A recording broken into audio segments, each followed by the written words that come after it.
I'm going to share a little neuroscience tidbit. Love it. But I think it's one that you'll appreciate. Most people don't know this, but there's a brain structure called the anterior midcingulate cortex. As we pointed out before, that's a noun, it's a name, it doesn't mean anything. Right. We could call it the Cookie Monster. Right. But what's interesting about this brain area is there are now a lot of data in humans, not some mouse study, showing that when people do something they don't want to do, like add 3 hours of exercise per day or per week, or when people who are trying to diet and lose weight resist eating something. Right. When people do anything that they, and this is the important part, that they don't want to do. Right. It's not about adding more work, it's about adding more work that you don't want to do. Yes. This brain area gets bigger. Yep.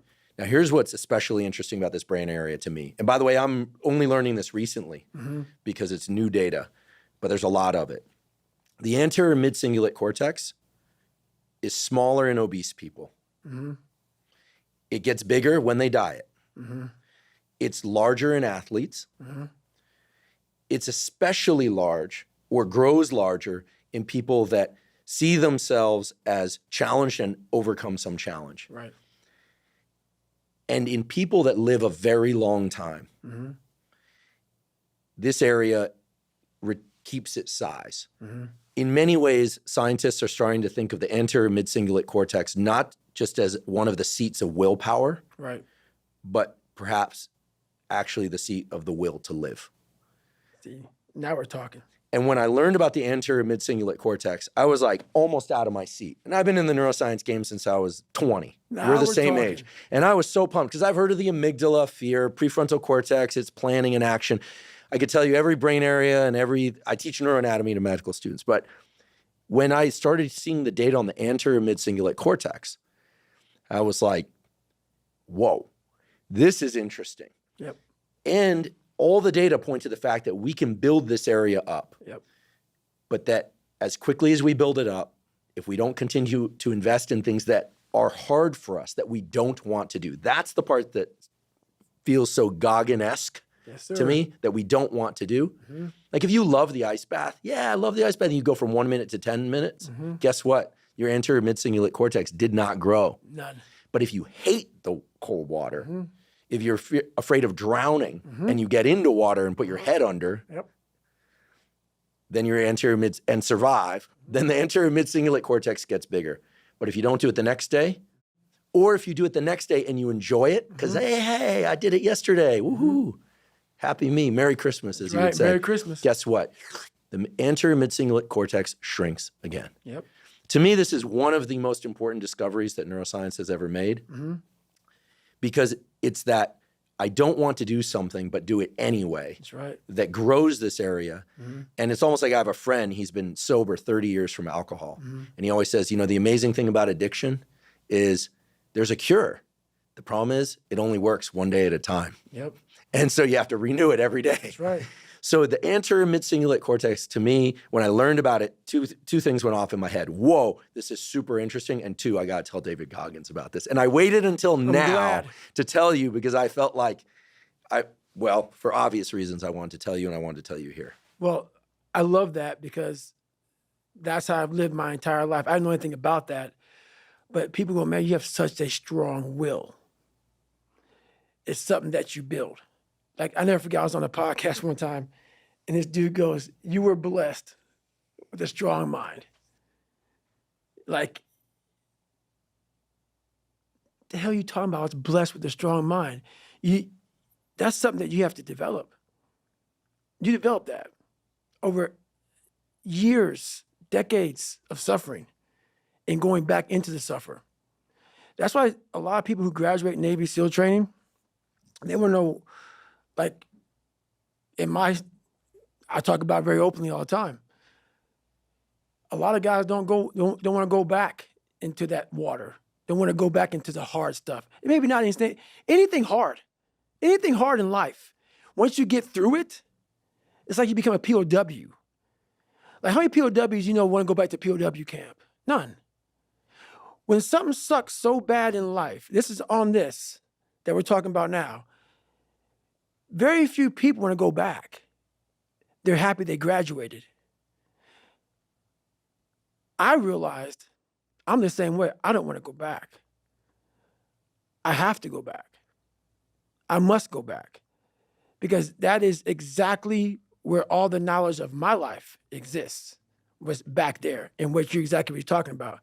Well, I didn't know anything about this, but how I grew a will was constantly doing these things to now it's just life. I wake up while it still sucks, it's just life. You don't sit back and like, oh my God, like I have days I don't want to do it, but I know I'm going to do it.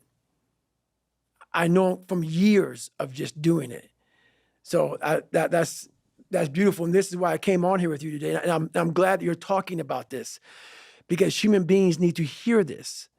They need to stop hearing these hacks on this and that. There's no fucking hack, bro. There's no fucking hack. Yeah, you may this and that and saunas and all this shit it's great. There is no fucking life hack. To grow that thing, how do you grow it? Do it and do it and do it and do it. That's the hack. The hack is gonna fucking suck. And that's what I realized. Life, that's why I wanted to come on here today. I didn't want to come on here and talk about no fucking passion and purpose and how to get the fuck out of bed and how to hit a fucking alarm clock and all this catchphrase bullshit. Because that wasn't how I lived. That wasn't how I lived. I woke up like every human being does and goes, fuck, man, I'm a fucking piece of shit today. How the hell is this going to work out for me? And you fight that. You don't override it. There's no override button.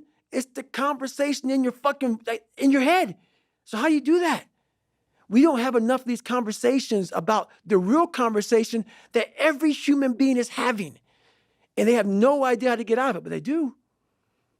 It's that shit right there, man. You gotta build your will. How do you build your will? Exactly what you said, man.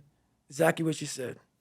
Well, I feel like knowing the name of something, anterior midcingulate cortex, doesn't fundamentally change us. But one thing I like about biology is that willpower, if somebody feels they don't have it, feels like this thing that other people have. But everybody, unless they're brain damaged, like a hole through their head, has two anterior midcingulate cortex, one on each side of their brain. Everyone has one. They have two. So I feel like it's just a question of opening the portal. And the portal, I'm going to say 10 times and forgive me, is I think people go, oh, I do hard things. I do sets to failure, and then I do forced reps. I love training with weights. I love doing sets to failure. I even like forced reps. But guess what? I like forced reps. So I'll tell you, they don't build my anterior midcingulate cortex. Right. Because I like to do it. That's right. Anything you like to do is not going to enhance this aspect of willpower. And it seems so obvious once you hear it. You kind of go, oh yeah, of course.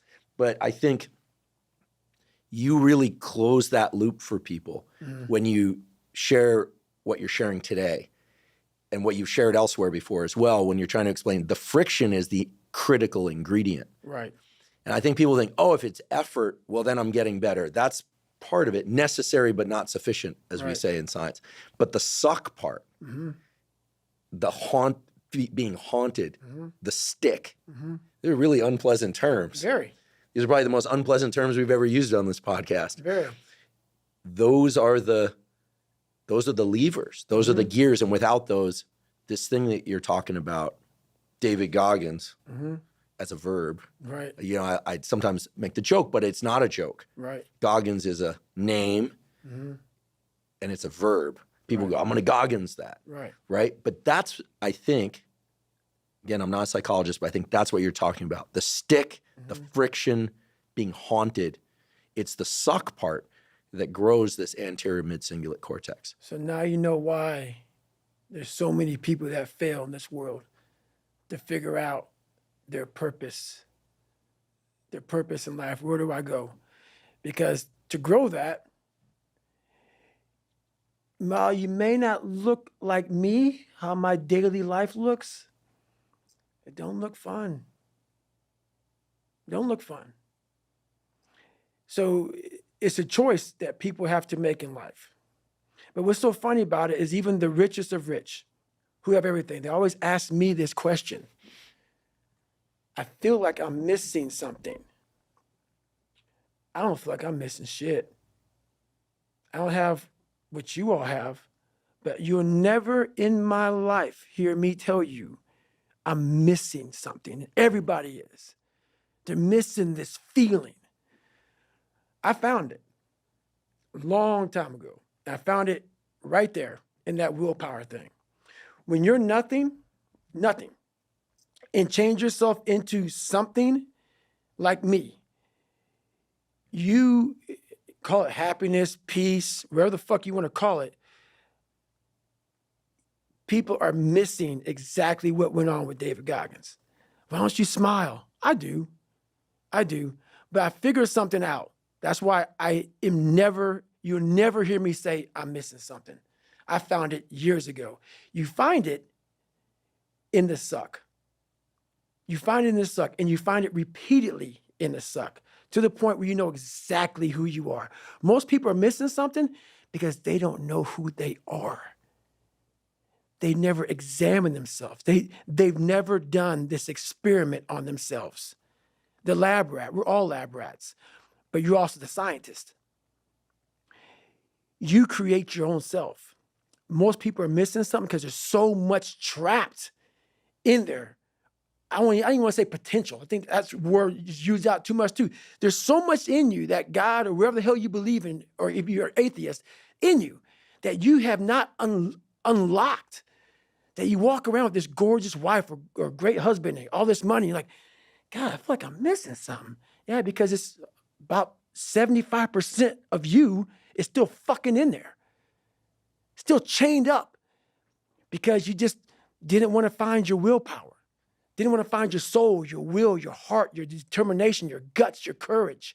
And what that looks like, it looks scary. Like your little scary lab I went in. Scary. To wake up every day and say, I'm stupid, but I want to figure out a way to be smarter. Versus saying, man, I just can't do that. So you limit this box. So your box becomes so small of things you can do. My box wasn't even a box. It was a fucking little pinhole. And then through examining myself, getting some willpower, some courage, it became bigger than this table. But that's what we all do. That's why I wanted to come here today and talk to you about real shit. Not no fucking like hacks. There's no hacks, bro. It's you against you. You against you. And if you misunderstand that, you have a real problem. A real problem. I can understand you misunderstand me running down the street, shirt off, fuck this, no, yeah. I can get it. I get it. If you misunderstand what I'm saying right now today, the problem is you. And you don't want to fix it.